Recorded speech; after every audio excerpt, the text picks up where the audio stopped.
Përshëndetje miq të nderuar, mirë se erdhët edhe një herë në kanalin tim. Sot do t'ju demonstroj se si e përgatita në këtë recetë. Ndoshta se keni gatuar asnjëherë, por kjo bëhet me lugë. Në një ende thjerri 5 grame moja bukës dhe një lugë të gjellës në kryp, 300 ml me ujë të ngrohtë.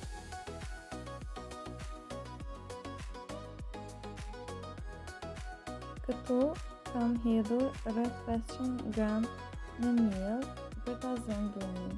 Nëse jeni fillestar në kanalin tim, ju lutem të suportoni me një like, një koment dhe një subscribe. Dhe tani brumin e kemi gati. Brumi duhet të jetë i butë njëjtë sikur si shikohet në video. Tani do të filloj që brumin ta punojmë në tavolinën e punës.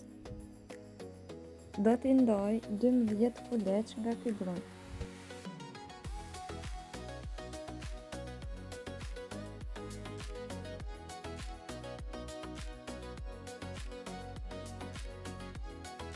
Kuleça do t'i rrotullisim në miell siç shikohet në video.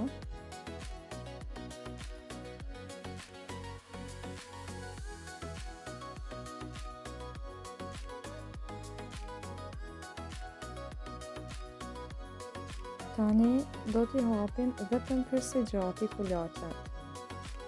Kështu do të vazhdojmë që t'i hapim dhe t'i largojmë në një anë derisa të përfundojmë me të gjithë kuleçat.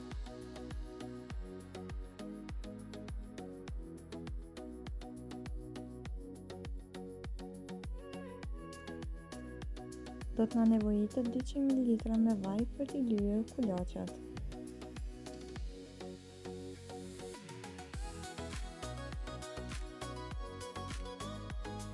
E lyejmë një tepsi katrore me vaj të tërën dhe si në video fillojmë kuleçat e hapur t'i lyejmë me vaj një nga një dhe t'i palosim në 3 vende nga 4 kuleça gjithsej do njihet.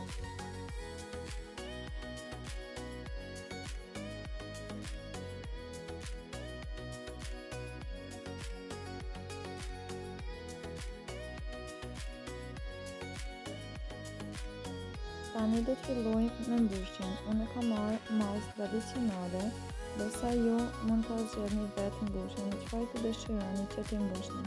Mundeni me spanaq, me mish të bluar ose me djath, nuk ka fare problem. Tani fillojmë që t'i hapim petet një nga një, kështu siç shihet në video.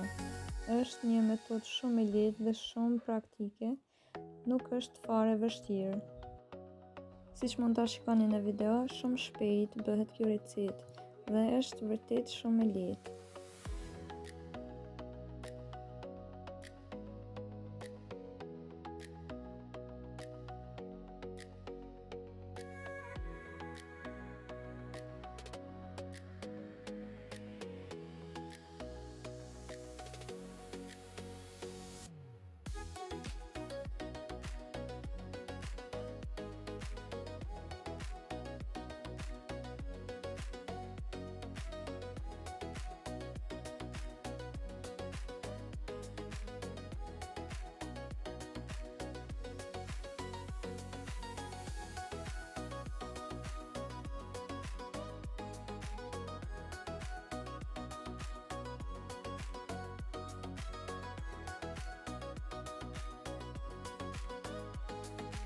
Dhe furrën e kemi parangruar në 250 gradë, pjekin do ta bëj për 30 minuta.